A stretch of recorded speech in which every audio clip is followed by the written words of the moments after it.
what would be useful to people in gathering evidence, and we have talked a lot about this, and it's recorded in our findings.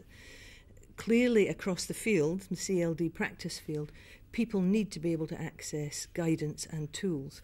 And part of the reason this piece of work, the Statistics and Stories piece of work was created, was to be able to start logging and lodging resources so that people could access them better.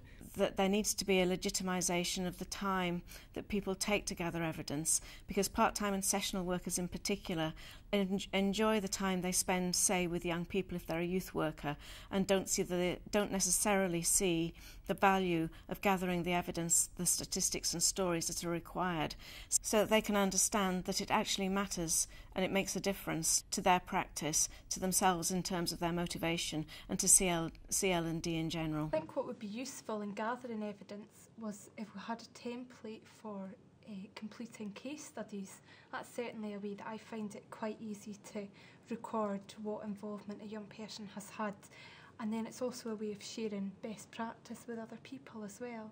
The understanding of practitioners needs to be really clear as to where they can go to for guidance and information. Community Learning and Development Managers Scotland are clearly starting to populate their website with a range of resources. The Standards Council iDevelop function will be really valuable, and I think across the field people will identify this with this very strongly. But also in people's own organisations, folk need to know where they can go to get things to help them do their work as efficiently as possible.